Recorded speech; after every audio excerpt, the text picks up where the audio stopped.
Welcome to the Electric Wire podcast. We bring you news and views on the most pressing issues facing Wisconsin's electric industry, from policymakers, executives, and customer and environmental advocates. Bringing you these discussions, we are the Customers First Coalition. Here's your host, Executive Director Kristen Jilks.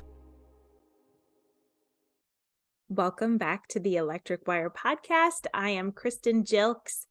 Our panel today breaks down some of the major energy provisions of the Inflation Reduction Act, or the IRA, which is federal legislation signed into law by President Joe Biden on August 16, 2022, which included sweeping changes to existing renewable energy production and investment tax credits, game-changing incentives for electric vehicles and electrification, and a host of rebates and other programs to spur home and building efficiency upgrades.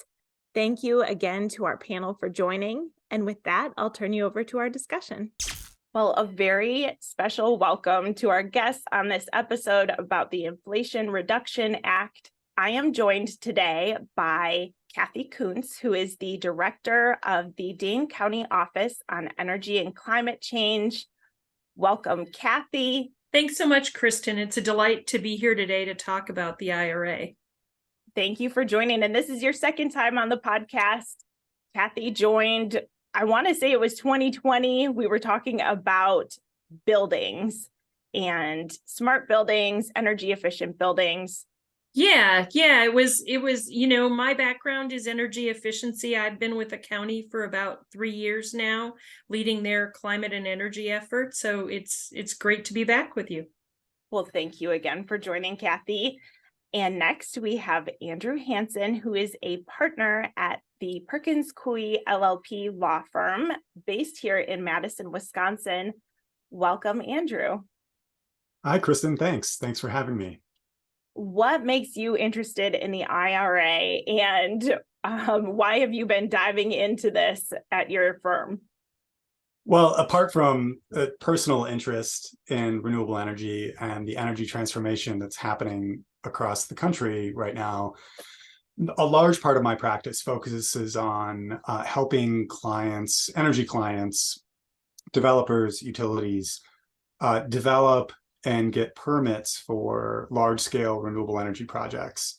And so the IRA, that is the central focus of that law, is to promote and incentivize renewable energy deployments across the country. So we pay very close attention to the details of this law and the IRS guidance that's been coming out of it. Thanks, Andrew. Well, we're looking forward to tapping into some of that knowledge today. And lastly, we have Blair. Anne is the Senior Director of Policy at the Electrification Coalition. Anne, thank you for joining. And can you tell us a little bit more about the Electrification Coalition and your interest in the IRA? Yeah, well, thank you so much, Kristen, for having me. It's a pleasure to be on here. The Electrification Coalition is a national, nonpartisan, not-for-profit organization, and we work to support the mass adoption of transportation electrification from a national security perspective. There are significant impacts from our dependence on oil and the risks to all Americans from that dependence, from the amount of money that we're sending overseas for the protection of those assets and the impacts to our military and others. And that really has deep embedded impacts in our overall national security. Me personally, I've been working on transportation issues for a little over 20 years now, and really driven on these issues from the impacts I've seen from our dependence on oil, from an environmental standpoint, from impacts from oil spills and things like that, and also from emissions perspective. The first work that I started doing was on reducing emissions from school buses because of the impacts on our children's health. And so the IRA really has important implications for helping really elevate and clean up those resources, both light, medium, and heavy duty vehicles. So really excited about this law and to talk about it with you all today. Thank you so much, Anne. I know when I think of school buses, there is a distinctive smell that I associate with them from my childhood. And I think of an electric school bus with no direct tailpipe emissions, I think that everyone can get behind a healthier environment for our kids. Yeah, it's going to have, huge impacts. And, this law really is an important complement to the bipartisan infrastructure law, which has additional funding to support school bus electrification. And really the combination of those, I think, will really get us to a good place and making it a cleaner environment for kids on riding those buses. I recently chaperoned one of my son's trips, field trips on the school bus, one of the diesel ones, and it had been a long time. And I was like, yes, this is why I'm still doing this work, because it is not a pleasant environment.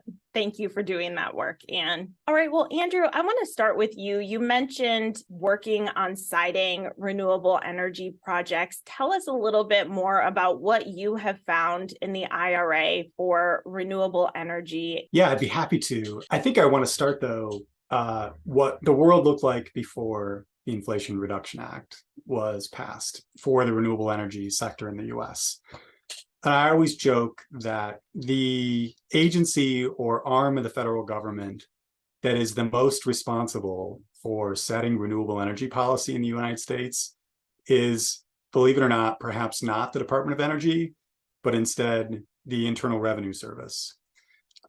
Because a large part of the favorable economics of renewable energy in the last 15, 20 years has been driven by tax credits enacted by Congress and implemented by the IRS through guidance. And that tax credit regime went a little bit something like this. There were two main types of tax credits. One is a production tax credit, which gives you a tax credit based on how much renewable energy your facility produces on an annual basis. And then there's this other thing called an investment tax credit that is also kind of how it sounds. It is a tax credit based on the amount that you invested to construct that renewable energy project. It's a slightly different regime between the two credits and slightly different technologies that are eligible for the two credits. Just by way of example, a wind project can elect either the production tax credits, so they get a cents per kilowatt hour tax credit for each kilowatt hour that the wind turbine generates, or they can elect the investment tax credit, meaning they just get to reduce the upfront capital cost of their project by roughly 30%. I'm simplifying here. And that 30% tax credit would vest over a period of 5 years. And that's how you would kind of fund or finance the deployment of a large scale wind project. With the production tax credits, you earn those every year for every kilowatt hour you produce during the year for a period of 10 years. So it's slightly longer. And it's generally regarded that the production tax credits, at least in the wind example, are a little more valuable and produce more offsetting credits to reduce the cost of your project than, say, the investment tax credit. Now, the way you would qualify for these credits would be you could either begin physical construction of the project, meaning you're pouring foundations and you're out there with backhoes and bulldozers and the works, you get the idea. And that's on-site physical work. Or you could do it with off-site physical work, meaning you could order a big component that is going to be used in your project. It's usually referred to as like the transformer. People use the transformer to show that they've started construction and that they have qualified for these tax credits. The last way to do it is by incurring 5% or more of the cost of the project by a date certain. And that's called the safe harbor. And you can show that your project qualifies for either the production tax credits or the investment tax credits by employing the safe harbor. And the reason the safe harbor was important in these definitions of construction were important is because under the old regime, you had to start construction by a date certain in order to qualify for the highest level of the tax credits. The longer you waited from 1 year to the next, the tax credits would begin to phase down. And that was just Congress trying to say, let's get on the ball. Let's incentivize early adoption of renewable energy. The sooner you put you start construction on your project, the more tax credit you're going to get. And then after that, you just had to complete construction within 4 years. And show that you were employing continuous efforts to finish construction project. Just bear in mind, you had this like regime in which you really had to hurry up and get your project in service. For example, if you wanted to qualify your wind project for 100% production tax credits, the full value of the production tax credits, for example, you'd have to start construction before 2016. And then each year thereafter, it would phase down by 20%. And, the IRS, because of the global pandemic, extended that. Sometimes Congress would step in and extend the phase downs so they would breathe a little new life into these renewable energy projects or into these tax credits to make them last a little bit longer. Well, along comes the Inflation Reduction Act. And what the IRA fundamentally did is create long-term certainty. It eliminated these fits and starts that we were going through between 2010 and 2020, essentially, where all the developers in the industry would scramble to get wind turbine blades or panels, solar panels, or the like, in order to meet these kind of deadlines. The IRA kind of, for the most part, got rid of all that, at least pushed it way out. The phase downs are like way out into the 2030s now, meaning all you need to do is start construction to qualify these projects, and you're kind of in the door. Now, the interesting thing is there's a couple of hooks. Yes, you've got the next 10 years to decide when you want to start your renewable energy project, and you get to qualify for the full level of the tax credits. There's no more phase downs, at least not in the near term. But there's a couple of hooks. One is you just get this base credit amount. And then you have to do a couple of other things in order to get the full credit amount. And those couple of other things are primarily complying with the prevailing wage and apprenticeship requirements that are set forth in the law.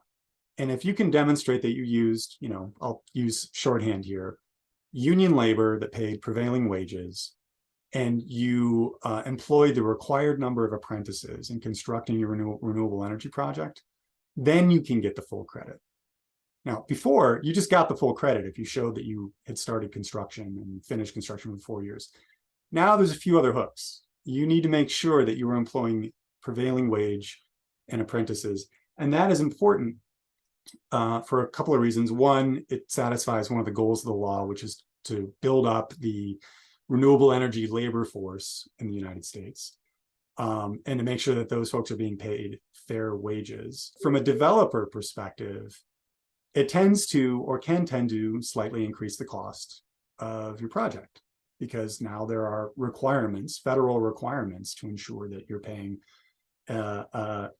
essentially prevailing wages. And it means that there's going to be some uncertainty with whether or not your project really qualified until you've finished construction, meaning you've met those prevailing wage and labor requirements. Beginning on January 29th, projects that start construction after that date will have to comply with the prevailing wage and labor requirements. In a nutshell, that is how one of the biggest ways in which the Inflation Reduction Act has changed. I think that's really helpful. I mean, I think just as a casual observer, I had heard there were things in the IRA that addressed renewable energy tax credits, but that really helps clarify. Do the levels change at all? Do the percentages change? No, not to speak of, except that you can now qualify for the full level of the production tax credits and the full level of the investment tax credits.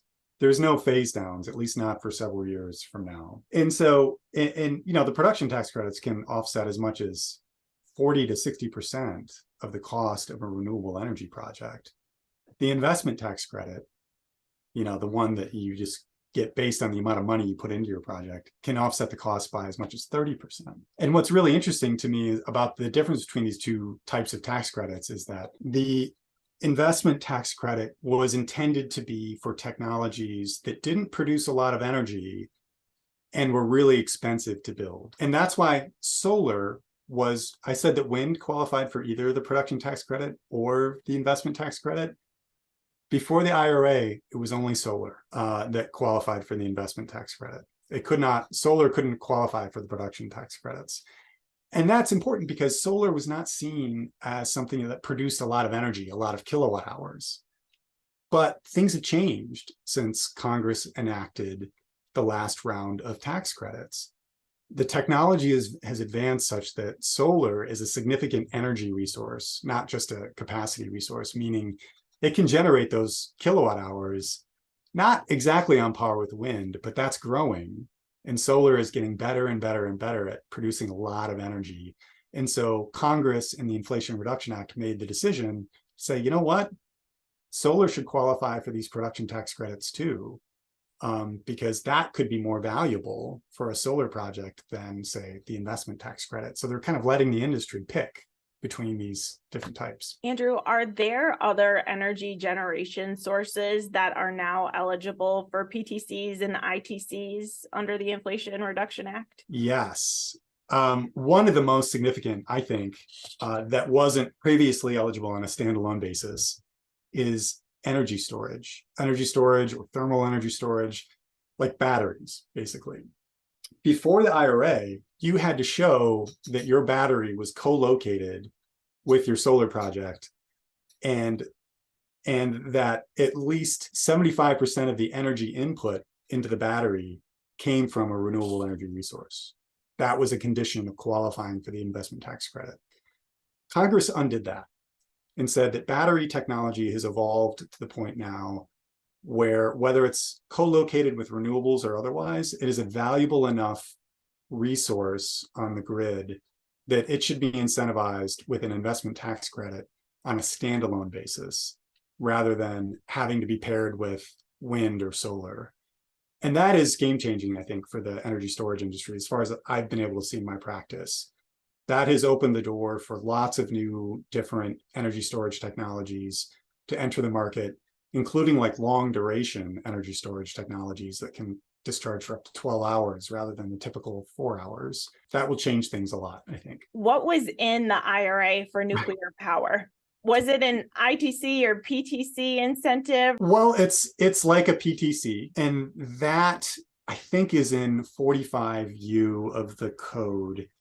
And it's really for just existing nuclear plants. It's like, I got to be honest, it's a really complicated formula for how the tax credit applies. Yeah. But nuclear facilities got a little something in the IRA too. They're going to receive tax credits just for generating. But the idea is that I think the US, I mean, it takes like 20 years to get a nuclear power plant built in the US, 10 to 20 if we're being kind of generous. And I think what the concern was is that we are maintaining this source of very low carbon or zero carbon generation and not let those nuclear plants just kind of retire automatically. Anybody who's been following the industry has kind of seen that wind has been outcompeting nuclear in the market in recent years. And I think Congress was making a deliberate choice not to pick winners and losers here, but to help nuclear as much as wind is being helped, because it's the tax credits for wind that has been kind of pummeling nuclear in the market the last couple of years. I've heard that as well. Thank you, Andrew. Let's switch gears a little bit now. And Anne, I want to turn to you and ask you a little bit more about electrification and how the IRA is potentially a game changer for electrification in this country. Yeah, thanks so much, Kristen. Well, we've really focused primarily on the electric vehicle provisions that are in the Inflation Reduction Act. And we really think this bill really is the first time that the United States has taken a comprehensive approach to addressing both the opportunity to bring a cleaner transportation source and address our energy security challenges. And it's done it in a couple of ways. So the IRA has created several new tax credits and also extended additional one. But there, of course, are some changes. And there's four different pieces I particularly want to draw your attention to. So there's the light duty vehicle tax credit, also known as the clean vehicle credit. And that's a credit up to $7,500 for an individual.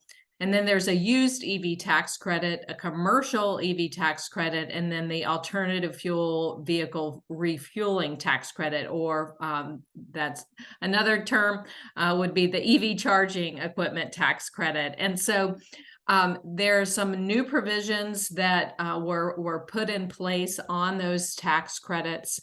For example, there's new MSRP caps, new income caps if you're, who's eligible to take those. There's new ways of distributing them, so the tax credit can be used as a rebate now. And there's a few reasons that they have made these changes. They wanted to open up the market to more individuals, basically to allow for to go beyond the first adopters, if you will, to the next kind of tier of individuals to adopt it, and you get more middle and lower income people into this, what we know to be, amazing new technology that will save consumers money, and also is just really fun to drive too. And then a few of the additional provisions, as I mentioned, the energy security issues, is they put some requirements around where the vehicles must be assembled. And so beginning as soon as the bill was signed back last year in November, the vehicles must be assembled in North America. And then there's additional provisions that begun to take place at the beginning of the year for where and how the battery materials or the critical minerals used in electric vehicles, where those are sourced. And those provisions will begin to phase in at different periods, different percentages over the course of the next decade. And another huge impact, similar to what Andrew mentioned about the production and investment tax credits, is this creates a longer term solution than we've had before with electric vehicle tax credits. This will go for 10 years, which also helps create more certainty in the market for both consumers and for manufacturers. One of the things that the new credit changes, as well as previously there was a limit or a cap on the number of vehicles that a manufacturer could sell and receive that credit. So that is no longer, and instead they've added these other provisions to address some of the other issues. So those are a few of the key new provisions, and happy to go a little bit deeper in those as well. Thanks, Anne. One of the questions I want to give you an opportunity to clear up is, do you think customers will like driving electric vehicles? Do you think they will like electrification in homes? Will this be a better experience for customers, or is it the government trying to push something that people don't actually want? Yeah, great question. On the vehicle side, which I know the most about, is that people, once they drive an electric vehicle, they tend to love it, and will get another one. So, and myself included, I had, a Chevrolet Volt, I've had a Nissan Leaf, and now I have a Volkswagen ID4. The cars just really are a much better technology, saving money. They are much more affordable and stable prices. Electricity prices across the country are far more stable than, the oil and gas prices. So they create that additional incentive, and the maintenance costs are so much lower.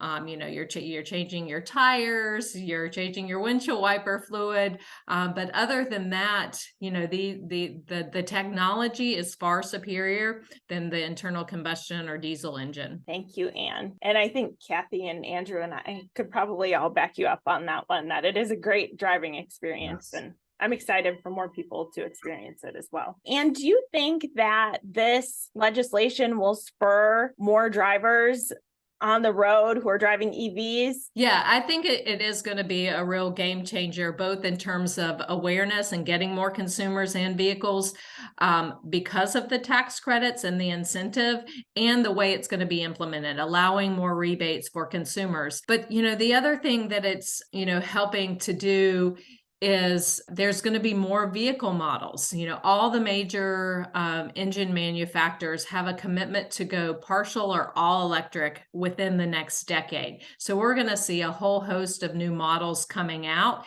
and this law will help expedite that timing.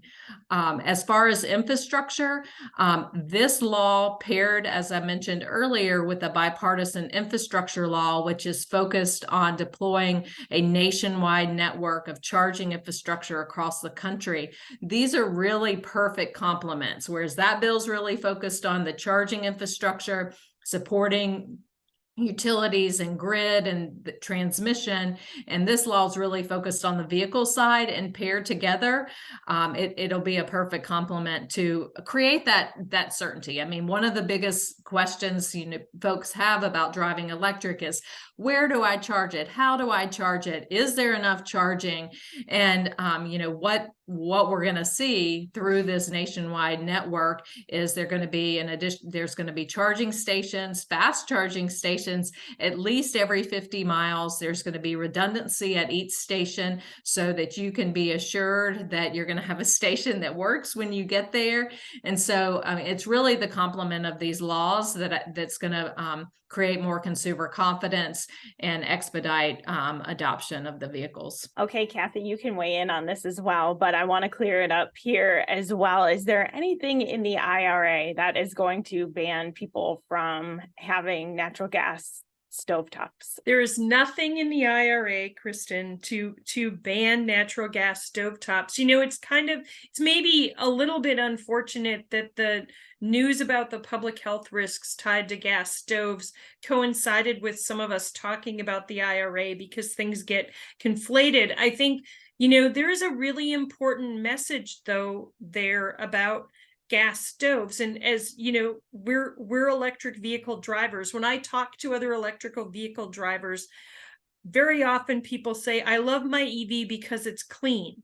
And I go, clean? What do you mean? And they say, I don't have this odor. And I really believe that especially with the IRA now, within the next decade, it's going to be increasingly uncommon for us to burn fossil fuels inside our well-constructed, tight homes as a strategy for doing anything. And that's going to take some adjusting, but that's about, my grandparents had a coal stove in the basement of their farmhouse. When I say that to people, they're just like, that's crazy. Why would you burn coal inside the place where you live? And I'm like, and why do we burn natural gas inside the place where we live? This is not the future.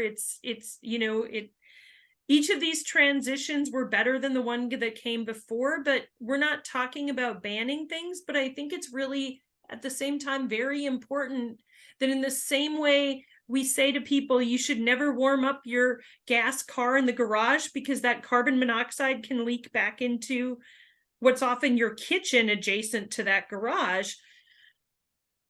Similarly, there are real risks with cooking with natural gas in an unvented kitchen, and you should make sure you have a real vent that vents to the outside, and you should run your vent whenever your family is spending time in the kitchen near that stove. And in 5 years, this will be akin to secondhand smoke, is my prediction, that we're gonna, the health implications are serious.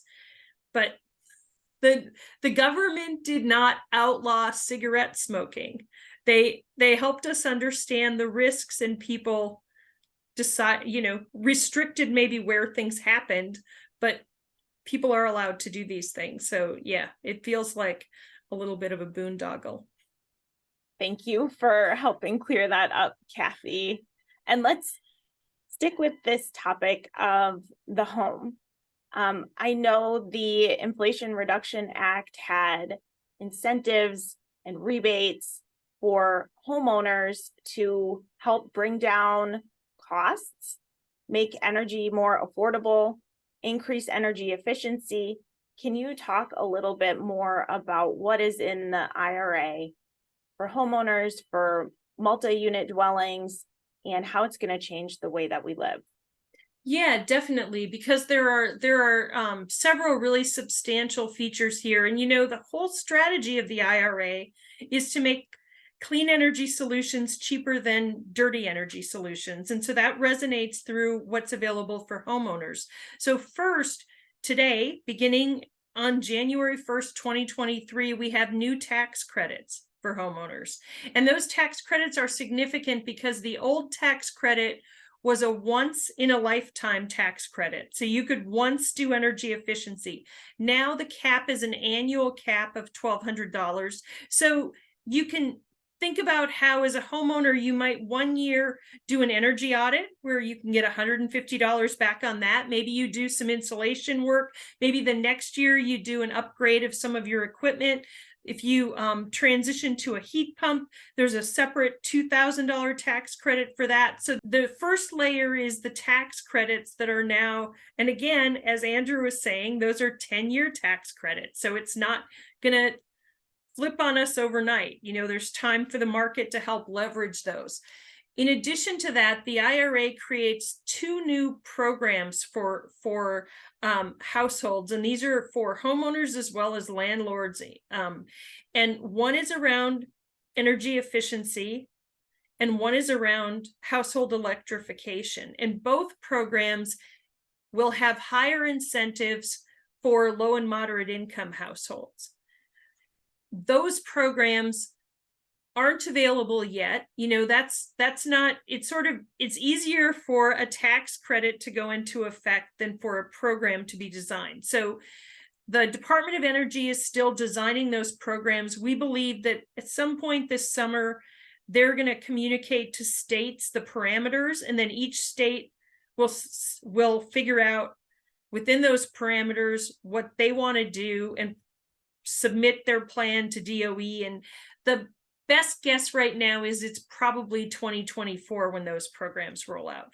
But those programs included there, one of the things that I think is very significant is under the electrification program, a homeowner is going to be eligible for a grant to pay for electrical panel upgrades. Now, we know that for older homes, there are barriers to moving to some of these technologies because you don't have enough electrical service. And historically, an energy efficiency program here in Wisconsin, a program like Focus on Energy, cannot pay for an electrical panel upgrade because there's no energy savings there. But there'll be these federal grants that can kind of fill some of that in. And all of that becomes really important from an equity perspective, because we are moving across our buildings, and as you heard from Anne, across our transportation to more clean fuel solutions.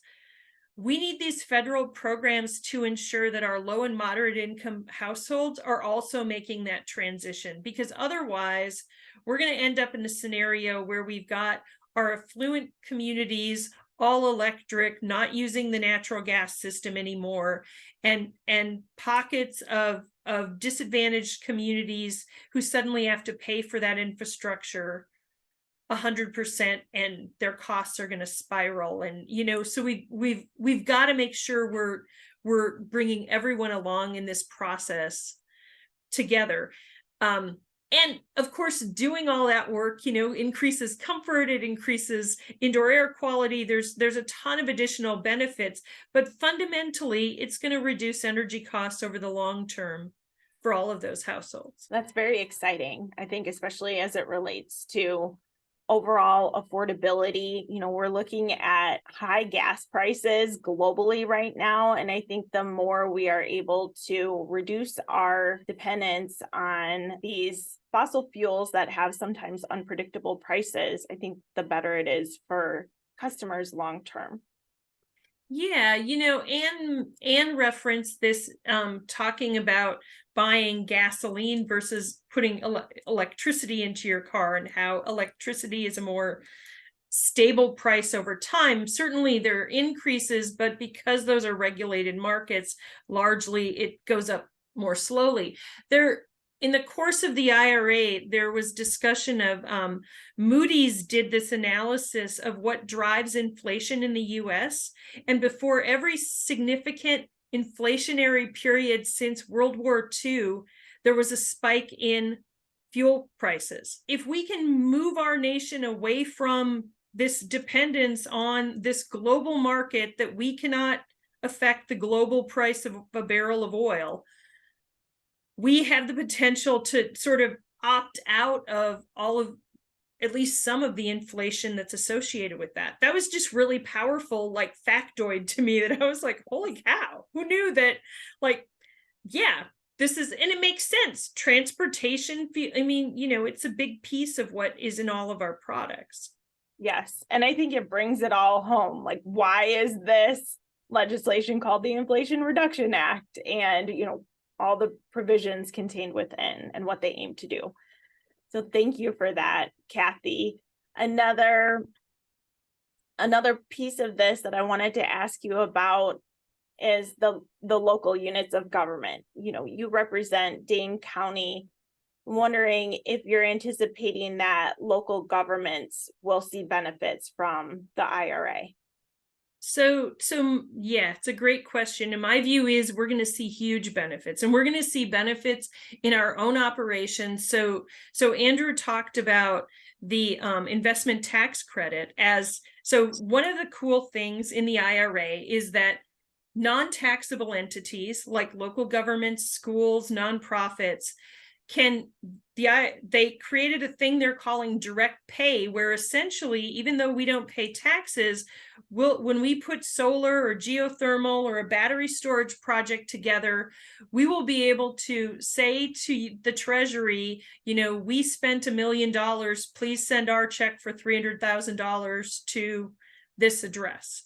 And that is just a huge game changer there in terms, certainly our own operations, but Dane County has county-wide climate goals. We want to see emissions go down for everyone. And the IRA creates all these new tools that all of our partners can use that we are super excited about. Just this week, we launched new pages on our website about how individuals and businesses can access these tax credits, because we think there just is so much opportunity here in so many ways to accelerate what's happening. We'll put a link to that in the show notes for listeners. I'm excited to check that out as well, because I think one of the questions that I have and a lot of people have is, how is this going to affect me personally? So I want to ask all of you that, what provisions in the IRA do you feel that will affect you personally? Anne, I'll start with you. Do you have any ideas or thoughts on this? Yeah, I'll jump into that. I do want to go back to one of the comments that Kathy was saying in response to what are some of the opportunities for local communities. So in addition to some of the things that Kathy mentioned, there's a whole host of other grant opportunities that were also in the Inflation Reduction Act related to pollution reduction programs in local communities. There's the greenhouse gas reduction program. There's port decarbonization grants and others like clean energy jobs provisions that really will help local communities as well. So I just wanted to add that in there. In terms of, benefits to me, I mean, really everything that Andrew, Kathy, and myself have all talked about, things that we can do to our homes, from, solar panels to, tightening up and making our homes more energy efficient, all of these things. Some of the things I've done, I haven't done all of them. And so, I certainly want to look at, those opportunities. And then also, I hope that I'm able to take advantage of the used EV tax credit, to get a car for my son in a few years. I'm hopeful that he will only ever drive electric. So I think there are a number of the provisions that I'll be able to take advantage of personally. And, I think we can all see ourselves in some piece of the IRA. So that's what's really exciting about it. Regardless of your income level, in our communities, there's a piece for everyone in this law. That's the exciting part. All right, Andrew, what do you think? Well, that's tough. I mean, I kind of want to echo what Anne said, is that there's, this is a green energy law that seems to have a little something for everyone. The law is kind of divided up into what I would call like 3 buckets. One is like the general business credits. So if you are a business that wants to go green, There's a whole slate of renewable energy credits for that. Those are largely the credits that I kind of swim around in and work with our energy clients on. And then there's the personal credits, a lot of the types of credits that Kathy was talking about, where as an individual, you can apply for those credits. And then there are grant opportunities like the ones that for local governments and ports and the like that Anne was talking about. And it's kind of hard to think about like myself and how I'm going to benefit. I personally would like to be able to get a used EV at some point in the future too. I think that's a really interesting addition to the law. And I'm excited about all the individual, the personal credits, the heat pump opportunities, and the like. But really what I think I'm the most excited about the IRA is just kind of this wholesale high-speed transition that the law seems to call for over the next 10 years. Energy policy evolves like over decades typically, and then it lasts for decades. And here, like, back in the 70s, we were building coal-fired power plants left and right because we thought that that was the solution to cheap energy during the 70s energy crisis. And a lot of those coal plants are still around today. And, another generation has passed, and now here we are with the IRA, seeking another wholesale remake of the energy and transportation sector. And I can't believe I get to watch that happen during my lifetime. I just am fascinated by it. I think it's amazing. And the other thing I'll just say is I think the law was just so clever and creative in the way that it solved a bunch of problems all at once. The prior renewable energy policy kind of impetus was through tax credits primarily. And the problem is what do you do when a lot of these companies and businesses don't have tax liability? Where is their incentive to deploy renewable energy? I mean, Kathy mentioned that with direct pay. Now there's direct pay for entities that don't pay federal tax for the most part, nonprofits, local governments. And direct pay is exactly how it sounds. It's a check from the government. And if you are getting direct pay for like production tax credits, say Dane County builds a solar array, or not Dane County, but a local government somewhere, they will get a check from the government every year for the value of those tax credits. It's almost like a revenue stream that helps offset the cost of that project over time. And that to me is just, that's really cool. But the other thing is for those for-profit entities that are subject to federal tax and do pay taxes, if they don't have enough tax liability to absorb all of the tax credits from their project, they now get to sell those to somebody who does have tax liability, which is really, I think, game-changing and exciting. It makes it more possible for rate-regulated utilities to build renewable energy projects, especially those utilities that don't necessarily have a lot of tax liability. It makes it possible for other entities to avoid having to find like really creative financing mechanisms, like using tax equity and all other sorts of complex structures. They can just simply show the IRS that they built the project, it produced X amount, or they spent X amount, depending on which type of credit they applied for, and boom, you should be done. And so, like I said, like it just solved a whole bunch of problems all at once, and I'm really excited to see how the transition goes.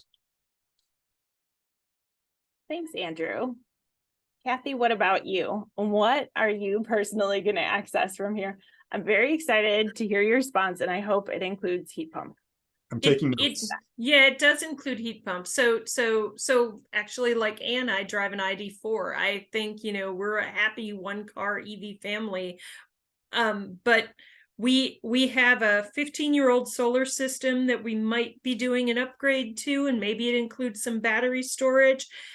And I think, yeah, a heat pump is definitely in our future. This sort of accelerates that conversation about how we start to transition away from natural gas in our house too. So yeah, it is pretty amazing when you look at this, like just how much opportunity there is here. So I've promised listeners in the past that we would do an entire episode about heat pumps, and we still haven't gotten there. Could you briefly tell us, Kathy, what a heat pump is and why you would want one? Yeah, so one way to think about a heat pump is it's a two-way air conditioner. So it works both directions. It will take warm outside air and send it through a condenser and put cool air in your house, but it will also take cold outside air, send it through and put warm air in your house. And, in many parts of the country, heat pumps are what people heat and cool with, because the heat pumps that have long existed in the US did a really good job heating down to maybe 30 degrees Fahrenheit. And so if you lived in, I don't know, St. Louis, Missouri, a heat pump probably worked for you as your cooling, and heat pumps are incredibly efficient. So that cooling is way more efficient than an efficient air conditioner kind of thing. And the heating is quite efficient too.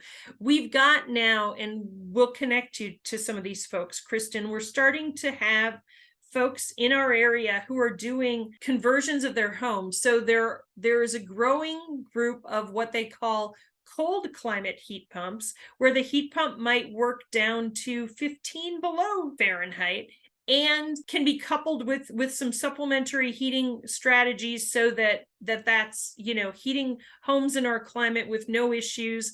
I've got a couple of folks we're in touch with who are, one of whom is in a 100-year-old home that she did a bunch of insulation and then put in a heat pump and is completely delighted with it.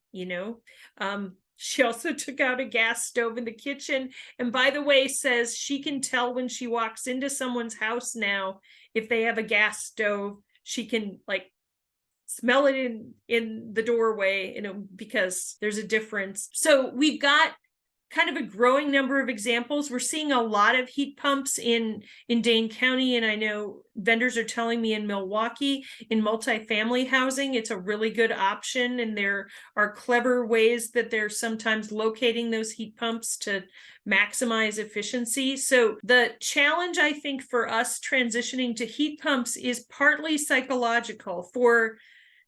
Since the 1980s, when Wisconsin started having energy efficiency programs, we told people, don't heat with electric resistance heat, heat with gas, it's more efficient. But heat pumps are yet more efficient than those gas appliances. And so we kind of have to bend our minds around a different way of doing this. I think that is the bigger challenge, not the technology at this point. The technology is largely here, and there are an increasing number of good options. I'm starting to hear vendors advertise heat pumps in radio ads, so I'm encouraged that it's coming. Is there anything we should know or be preparing for as we talk about how states are going to implement these new programs? I think one of the things, Kristen, that people need to recognize, and we've talked a little bit about the infrastructure bill as a complement to the Inflation Reduction Act. So the Inflation Reduction Act, more than 2/3 of the incentives are tax credits. Tax credits aren't formula allocations to states. There's not somebody locally who's responsible for getting people to do tax credits. Tax credits are going to flow in big ways because people knew about them and took advantage, and vendors helped them, and all of that. Or they're going to flow in little ways or even not at all because folks weren't aware of them and there was no local help. I can tell you, this is why we've got pages up on our website. We think the tax credits are an incredible assist from the federal government for our climate goals, and we want everyone to know about this. So we're thinking about this really in an organizing way. Our office works with local governments, but we also work with faith communities and corporate green teams. How do we feed that information to all of those folks to share in their networks so that people know about these opportunities, kind of thing? How do we make it easy and reduce some of that friction to get there? Because otherwise the tax credits are going to flow to the coasts where people are doing more of these things and there's more existing conversation, and we're going to miss out. Well, we want to make sure that doesn't happen and appreciate your effort to help connect people with resources. Andrew, did you want to chime in? We're going to see probably in the next couple of years a pretty significant influx of new renewable energy projects that are going to be under development and under construction all over the country, I would say, including within the interior of the country, like the Midwest. And one thing that energy companies, developers can do when they go in to apply for their local permits, is as part of the process of applying for local permits, is be almost like a technical advisor to that small local government about what is available to them under the IRA. I mean, who better than to advise these local governments than somebody who's already in the energy industry and already in the energy space? And they could, all the way from let's just have a meeting and we'll lay it out for you, to we'll dedicate a person to help you apply for grants and develop your own rooftop solar project on your municipal building that will comply with the IRA tax credits and get you direct pay for the next 10 years. And I think, like the energy industry itself can do a tremendous part to kind of not really proselytize, but just like get out there and help local governments leverage this stuff. And local governments really benefit from that. And then you've got, a true partnership for renewable energy deployment, especially in small rural communities where, there may not be as much awareness of these sorts of resources that are going to be available. And I think that would kind of boost implementation as well. So just as a matter of practice, I think it makes sense for developers and energy companies to do that as part of their permitting efforts. Thanks, Andrew. Anne? Yeah, I'll jump in. I mean, they both Kathy and Andrew have made really important points around the education. And I think, they're absolutely right. We all have a role in getting the word out about these opportunities, and, particularly related to the electric vehicle tax credits. There is a lot of confusion around those. So I won't say that everything is completely rosy because there are a lot of details related to the minerals components and the percentage that's going to be required. And so manufacturers are trying to figure that out. There's a whole, there'll be a whole lot of new stuff related to tracking along the supply chain for these resources. And so, we are really looking to, each of these players to they're each going to have an important part in this education and relaying information to the IRS to ensure effective implementation of the law. And the IRS has already begun to put out some guidance. There will need to be further guidance on it to, ensure that the vehicles that fit the provisions that were outlined in the IRA, that they are, matching these requirements. So there is a lot more education that's going to be needed. We need more guidance coming from the IRS about some of these provisions. So, I think in the near term, some of this is going to be delayed a little bit as we get further clarification. But I'm hoping once we get that, and once the manufacturers and dealers understand their roles under this new law, that money will begin flowing and benefiting consumers and businesses alike. I was just going to mention too that the IRS just recently issued a FAQ, a frequently asked questions, about the Section 30 EV tax credits.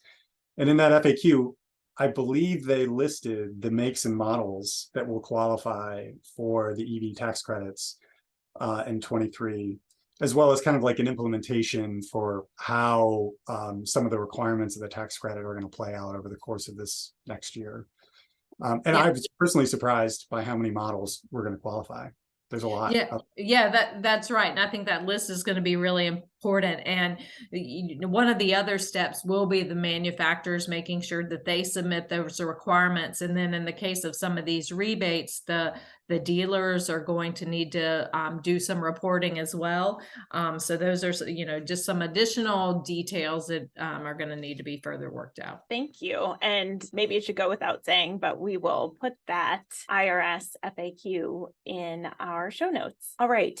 We are running up on an hour. So I'm going to ask you really quick, just a lightning round. What do you think, as we look back in 5 or 10 years, what do you think will be the most visible, lasting impacts from the IRA? Andrew, I'm going to start with you. The EV charging station and the electric vehicle that you see on the road, and how many of them you start to see on the road.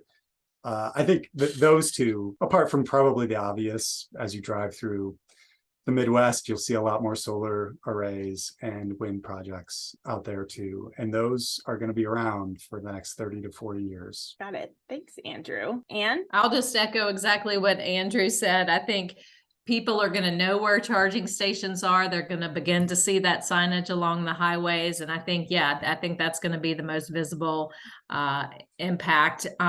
And also, hopefully, those emissions around our ports and distribution centers.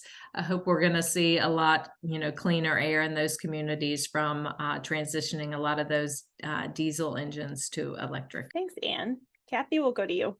Yeah, and I think within 5 years, we're going to start seeing that the new normal is some of these things, that when someone's replacing a roof, they're looking at solar integrated with that roof. When people are talking about HVAC systems or talking about heat pumps, this is enough of a kind of integrated approach to this that within 5 years, the normal is going to have started to shift in substantial ways. I think so too. And I'll bring it back to where we started talking about school buses. I hope we see tons of electric school buses and fleet vehicles that are electric. I know I'm already seeing Amazon delivery trucks that are all electric. And I think it makes so much sense for fleets and school buses. And I'd love to see at some point those fleets becoming a grid asset for storage. Okay, so our last question for all of our guests. If you had all the power in the industry, what would you do with it? And Andrew, I'm going to start with you. This is a big question. If I had all the power, I think the next step, and this is a little wonky, but we need to start talking about a nationwide integrated transmission system in the United States to support the deployment of large-scale renewable energy. Right now, it's really challenging to move electricity and power around the United States. There must be a better way. Our electric grids are fairly balkanized by region, and we need to figure out a way to kind of unify and solidify a planning process for transmission deployment and expansion throughout the country to support this transition. That's really kind of one of the significant things that was left out of the IRA and isn't in there. And I think that's next. That is the next climate effective piece of legislation. I think that's a great point to bring up, especially as we talk about electrifying everything. You want to make sure you can access that power, that it's clean and reliable as well. And we're moving the cheapest renewable power from where it's being produced to the places that need it the most, like Oklahoma to the Eastern Seaboard. And if we could figure out how to do that, and lots of people have tried in the past, if we can figure out how to do that, I think that's big progress. Thanks, Andrew. Anne, do you want to go next? Sure. That is certainly a big question. So I'll just add on, I guess, to, other things that I've mentioned, and you just reference more on school buses, but I want, every kid that is riding in a school bus for it to be a clean school bus, and for those school districts to have the resources to be able to deploy those and install the necessary charging to support those, and it be bi-directional charging so that we can see those school buses serve as storage and as resiliency tools across our country. I think everybody deserves a clean ride to school. And so that's one of the places I would focus, as I have been working on for a while now. I'd love to see that. Thank you so much for your work on that, Anne. All right, Kathy, we'll go to you next. Since Anne and Andrew kind of covered, I think, some of the technical places, I'm going to use my power in a slightly different way. I think part of our problem here is one of human imagination. People are not very good at contemplating doing something in a different way than they've done it before. So I want some kind of magical way to put people in these alternative technologies so that my cousin who thinks he would never drive a pickup truck that was electric for a week gets to drive a Rivian or a Ford F-150, a Lightning, and I know he'll never go back because it's way more fun kind of thing. And similarly, that those kids get that school bus experience, that people experience the heat pumps, because these are superior technologies, but we resist because it's not something we're familiar with. And so we need to create those.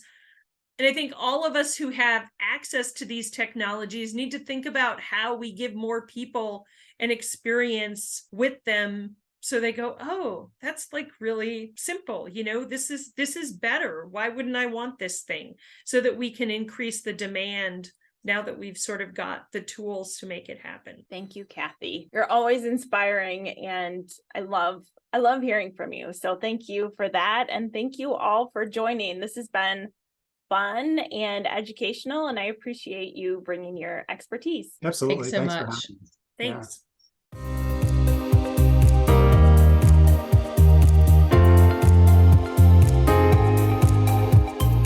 Thank you to all of our listeners for tuning in. Please support our work. You can subscribe to the Electric Wire podcast if you haven't already, and you can follow us on Twitter at The Electric Wire.